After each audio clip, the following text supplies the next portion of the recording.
And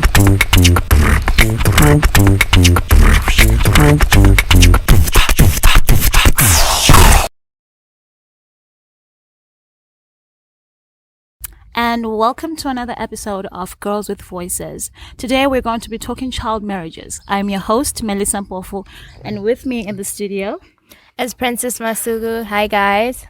All right, so today we have a special guest for you today. Ma'am, are you ready? Yes, I am. All right, please tell us who you are. My name is Farie Jules. I'm a TV radio presenter, producer. I'm an actress. I'm a mother of 3 beautiful daughters. I'm a daughter. I'm a sister. I think I'm just a lot. You are a lot, trust me. Mm-hmm. So, before we get to it, how are you? I'm good. All right. So today our topic is child marriages. Mm-hmm. I feel like a lot has been happening, especially with COVID. It has actually spiked the rates of child marriages. And I understand that you're also a victim of child marriages. Can you take us through your story? Well, I can't say I'm a victim anymore because I got out of it. Mm-hmm. So I'm a former victim of a child marriage. Yes, I survived it. I was there and I got out of it. Mm-hmm. Though it wasn't easy, but I found myself having to pick myself up after all that. So you said, well, take us back to where it all began. Mm-hmm, mm-hmm. I'll go back more than, I'll put it as 17 years ago, because that's when it happened, hey? Mm-hmm. Well, still young, still finding myself a teenager, still making mistakes and all that, having hopes, having dreams. And that's when the whole dream just came to an end, Mm-hmm. And honestly, I wasn't banking on it to happen, because you never wake up and say, you know what, I want to go and get married to somebody that you don't know, somebody that is way older than you, somebody that you don't even love to start off with, you see. Mm-hmm. And then you never dream of you're going to spend 10 years of your life in it, 10 years of your life married to that same person. You just never think about it. You never go that far. Mm-hmm. And you just be thinking, I think this is actually going to end. But that's the reality, So it happened it was around this time of the year. It's more like I have to go back to the year one more time, because it really was around this time of the year. And well, my ex-husband, had met him briefly. It wasn't that we already had a relationship. He would come to our house, the family home. Mm-hmm. And because my sister had a child out of wedlock, her baby daddy, I think that's the right term I'm going to use, mm-hmm. He wasn't allowed in the family home because he hadn't paid lobola and all that. So he was the one that would bring the groceries, my niece's clothes and all that. Mm-hmm. So he established a relationship with my mother, you see. So each and every time he'll be like, no, can I take the girls out for lunch or even for drinks? My mom like, nah, you can just go with the older one, since she's the one who you guys want to talk to, because you need to establish a relationship with who? The baby daddy. So it was always her having to go with her baby daddy and all that. And then one day my mom was like, no, you guys can go together, Mm-hmm. He seems like a really nice man, and things will be all right. I'm sure you'll be safe like that. Well, I really didn't think that's exactly what was going to happen. My sister was like, no problem, we're going to go. We went to a place where we had a bride. We were talking. I was talking to him. My sister was talking to her baby daddy, and they were, separated from us. And then the next thing, my sister, I don't know where she went. Mm-hmm. And then we waited for her. I was like, where's my sister? He's like, I really don't know. I'm sure she left or they are still around. And then it grew really dark. Time was flying. He tried to call my niece's dad. He was nowhere to be seen. He was not answering his phone. Then the next thing, okay, where are they? He's like, no, let me just take you home. We looked at the time. It was around 8. I was like, it's really late. I really need to go home. And my mom, he's like, is your mom going to be a problem? I'm like, I don't know. I doubt she's ever going to be a problem, Mm-hmm. Many times my siblings will come home late. So yeah, I'll go home. I go home. I get in the house. I get to the gate. And then I'm realizing, the gate is locked. Well, I knocked the gate. I was like, you know what? Let me try calling the one in the cottage. They came in, they opened the gate. And then that's when I went by the door. I knocked the door. My mom didn't open the door. Nobody opened the door. Then I was like, let me just go around to the bedroom, knock on the window. Then my mom was by the window. She's like, you need to go back where you're coming from. I was like, what? Why? Like, really? I'm like, but you knew exactly where I was. And I was like, where's my older sister? And then my older sister was on the side. She's like, yeah, you need to go back. You came late. I'm like, but I was looking for you all this time. She's like, no, I was already home. So we don't know what happened to you. So yeah, it's not something that we're going to be taking. What if you guys, he raped you or you're already pregnant? I was like, pregnant? Are you mad? She's like, no, we're not taking you back. I thought she was joking. That's exactly what it felt like. I was like, this sounds like a joke. I was like, no, I'm not going anywhere. And it was cold. I was like, let me go check if he's still outside. I go outside. He's parked by who? By my dad, by my niece's baby daddy's house. And I tell him, this is exactly what happened. He's like, no, this is a joke. He's like, can I go talk to your mom? I'm like, no, feel free. Let's go. He goes, he tries to talk to my mom. My mom is like, no, I don't even know what you did to my daughter. You're going to have to take her. She's now your wife. She's like, what? My wife? That's how weird it was. I was like, no, this is a joke. He's like, no, let's just wait a bit. You can just sit in the car until your mom, she gathers herself and all that. Oh, did she really gather herself? Oh, she didn't. She never came around. The sun actually comes out. We actually had to sleep in the car. He was waiting, hoping my mom would actually come out and, say, you know what, you're punished or you're grounded or anything. Oh, that didn't happen. My mom actually came with my suitcase. It had my clothes. It had my school uniforms. I was like, wow, no. She's like, yeah, she's already your wife. And he was like, no, I'm not taking her. She's underage. And she threatened to report him. And I was like, wow, now there's a sticky situation. It's either I take this girl or I get arrested. It's one of those two. My mom was like, I'm not taking her back. She actually turned around and walked back in the house. And her activities, they just went on like any normal day. And here I was wondering, what on earth is this? I'm just a child. And I'm supposed to be going to school tomorrow, And there was all this happening and I'm confused. And I was like, no, I don't think this is actually happening. I remember telling my ex-husband that. He's like, no, I think your mom is just, trying to punish you and all that. She'll really come around. The whole day, I tried to go back in the yard. The gate was locked. And then they told the one staying at the cottage, don't open for her. I was like, wow, what am I going to do? Well, I couldn't go and ask my other sibling that was already married to go and reason with my mom. And she was like, yeah, this is a sticky situation, Farie. I don't even know how you're going to get out of this one. And he was like, okay, fine. Since your mom doesn't want to, take you in, do you have relatives, anybody? I was like, I don't even have a relative in Bulawayo, and I don't even know where to go. I was like, okay, me having to take you somewhere else, it will look like I kidnapped you, one, because you're underage. That's for starters. Number two, what am I going to report to the police saying? Because your mom is going to twist the story and it's going to make me look bad. Because obviously anybody that cries rape is going to, it's more like crying wolf. Yes, there is a wolf, you see. So it was all like that. And then it's like, okay, fine. You need to bath. You need to also eat. You need to change. And you also need to rest because the whole night you were just sitting there. It's like, all right, you're going to have to come to my house. I went to his house. My clothes were there. And I was thinking, well, my mom probably she's going, what? Call me and tell me, you know what, come home. And day one passed. Day two, I was like, I think I need to go to school. So my other sister was there at school. And then I asked her, what is mom saying? She's like, you know what, I really don't even know. This situation is one of those, and I really don't want to get into the situation. She was also a child too. I mean, me and my sister were like 11 months difference, so we're practically twins. She's like, I really don't understand what happened, Farie, and I don't know what to say and to make of the situation. So whatever it is, you're gonna have to deal with mom about it. I'm like, all right.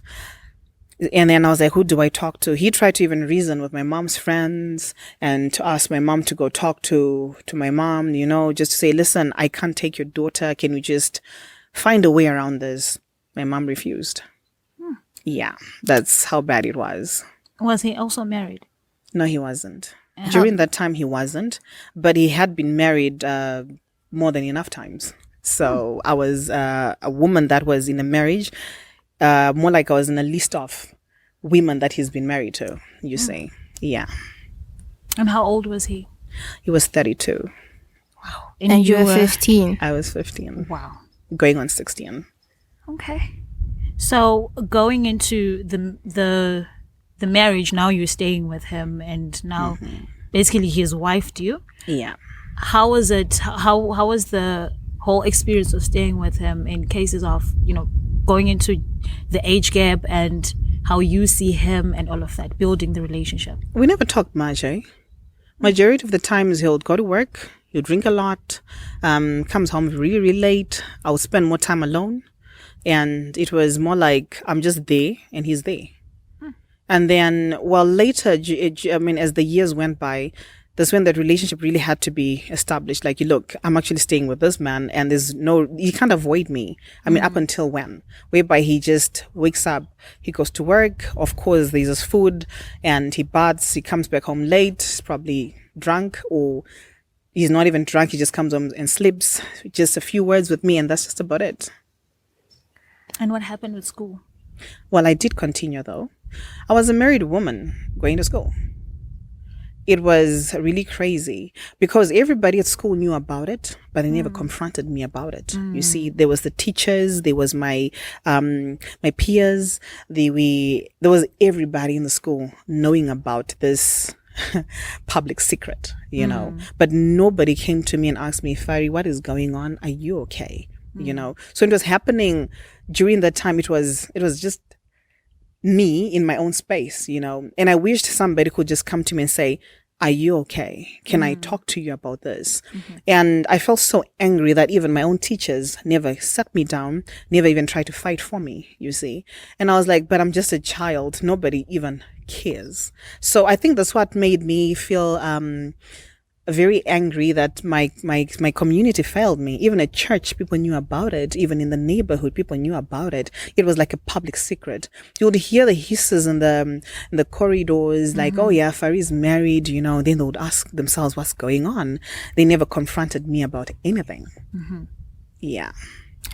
And how was the shift from being an ordinary school child to being a wife going to school now? At first, I thought it was a joke. It hadn't sinked in.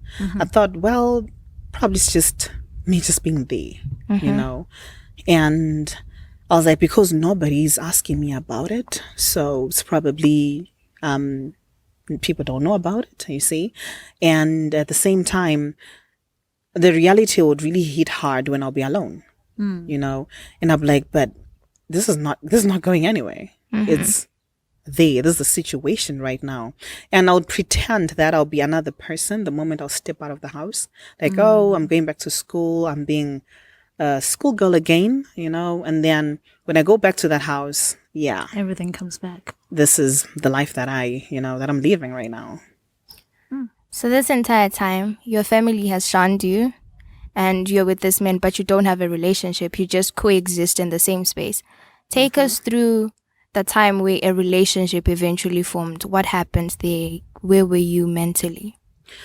I was in a state whereby I thought, you know what, I need to talk to him one way or the other, because each and every time he always found a way to say, you know what, your family sold you. I don't even love you. You pushed me into this. You also manipulated me. You also wanted to get married. And I'm thinking, but I didn't even say I want this, And the thing whereby you always feel bullied and cornered. And then the thing whereby I'm also trying to talk to my family, like, listen, I don't even know what on earth is happening here. I'm still a child, I'm trying to talk to you guys, but you guys are not listening to me.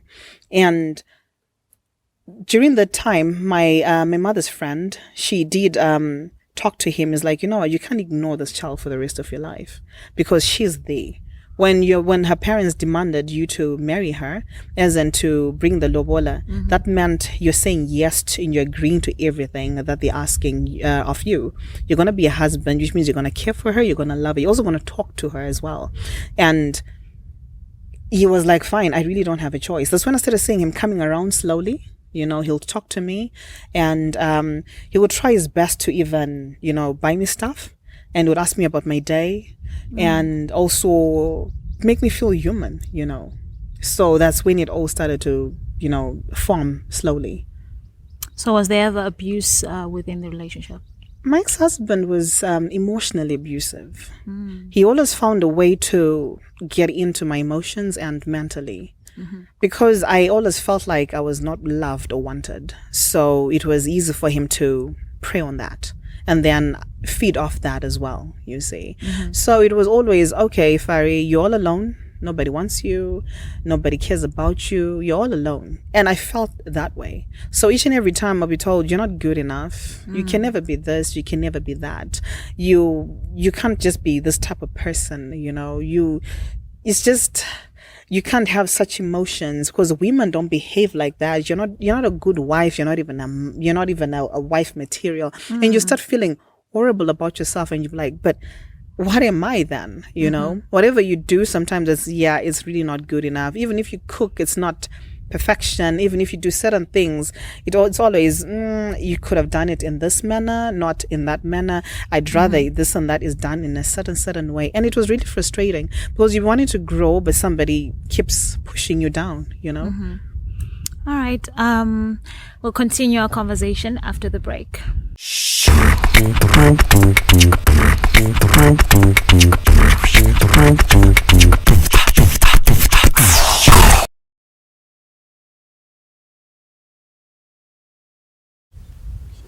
Welcome back, guys. We're still with Farie Jules, and she has told us how she found herself in a situation where she was stuck in a child's marriage. But now, Farie, we want to focus more on the brighter side, how you got from being a child stuck in a loveless marriage to being the phenomenal woman that you are right now. So take us through that journey. Thank you so much, Princess. I would love to describe it as an emancipation, more like a rebirth. When I look back at the events that led me to say, you know what, I can't do this anymore, it was all me bottling everything. And when I would see myself in a situation that, you know what, I can't do this anymore, I was miserable, honestly. And I thought, I'm never going to get out of this one. I'm a mother of 3 daughters. And during the time when I said I'm leaving, I was actually pregnant with my 3rd. And I thought, you know what am I going to do with all those kids? That's number 1. Number 2, I don't have a job. I don't have an education. Where do I start, But then deep inside me, I knew that, you know what, something has to give. One way or the other, I have to walk away. I need to be bold enough to say, you know what, I can't do this anymore. Look at amazing women on TV and I'll be like, wow, how did she survive? How did she get out of this one? And their stories will be, the journey wasn't easy. The journey was ups and downs. And I thought, wow, I can't do this. I can't go back to struggling and crying and being depressed and being suicidal. I just didn't want to go back there, And well, I was like, right, where do we begin? Well, I did tell my ex-husband, you know what, I can't do this anymore. He thought I was joking because, I was pregnant and he thought, this is just the hormones talking. And he told me, you think about it. Probably you will, make up your mind about what you want in life and he's like, you don't have a job, right? You don't even have anything to your name. You don't even have a house. Where would you go? You look at your parents. Yeah, I get it. You can go to your mom and dad, but with 3 kids, they don't even want you. There's that. So then I was like, you know what, it's all right, whatever. But during the time, yes, me and my mom and my dad and my family, the relationship was now mended because I had to make a decision I can't say make a decision. I had to forgive myself and forgive them as well. Because I realized, you know what, it's pointless for me to carry all this bitterness and all this anger in me. My mom made her decision of doing what she did to me, and my dad allowed it to happen, you see, and everybody stood by and watched it to happen. And then I realized bitterness is not going to get me anywhere in life. So I had to let go of all of it. I had to just get rid of all of it. And I think that was the moment when my relationship with my mom and my dad started to be mended. I can't say it was already mended already because I still had a lot of questions. I still had fears of my mom being mad at me to why I'm even asking that question, like, why did you do this to me? And probably the relationship was not even going to be mended at all, you see. So I was like, no, I was still tiptoeing around it and I was actually scared. Yeah, my mom and my dad did come by and they tried to talk to me about it, like, no, Farie, in marriage things go ups and downs and all that.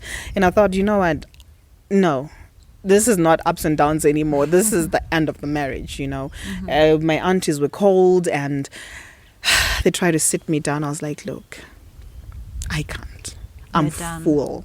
I've eaten. I can't take another spoon. I can't do this. And then my dad was like, and my mom and dad were like, you'll figure out what you want. we know you're strong. You've survived a lot. And you saying you can't do this anymore, it's okay. You're allowed to. So just do what you have to do. And I was like, all right. But I don't know where to start. Then I thought, you know what? It's okay. I don't know what I'm going to do, but I'm going to start. And well, my parents left for Cape Town, that's where they stay. And I was left all alone with my daughters. And yeah, that's when it really started. Well, my ex-husband would find a way to be really cruel, as in torturing me because of leaving him. And then he would make sure that the girls also never got their privileges anymore. And you'd be like, no, isn't you say you don't want me anymore, so why should I be giving you all these privileges? So you just make up your mind about me, and, you know, we get back together, and, well, everything will be okay. I was like, no, I'm not doing this anymore. I am not going back there. And then he ended up taking the girls. Well, he manipulated his way to get the girls away from me, and I was left all alone. And then the next thing was I was kicked out of the house, the family house where me and him were staying. And I found myself with nothing, as in nothing. And I was like, wow, now here's the real deal now. I really have to pick myself up. Well, the furniture was there, some of it. And I was like, I'm going to get rid of everything. I can't deal with the memories anymore.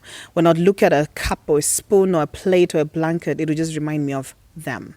Not because I didn't want the memories anymore, but the fact that I just kept, you know, like, what am I going to do? And I felt like I was going to be suicidal one more time, thinking, oh gosh, I'm not going to see my daughters again, you know, and thinking she loves to touch there, she likes to climb there, that's her favorite color, her blanket, probably she's going to come back, that hope. But it just, as the days just blurred into weeks and into months and a year passing, it just became worse, you know. I was like, you know what, I'm just going to get rid of everything. And I got rid of everything. And I was just like, I'm just going to remain with the bed. Yep. And no stove, nothing. And a friend of mine, she took me in for a while. And then I was like, listen, I need to go. I have stayed, my time is up, and I need to find my way, you know. And indeed, I had to find my way. My sister came through from Cape Town, and my mom was like, I think your sister needs somebody to talk to because she's going to go mad. And I felt like I was about to go mad, honestly.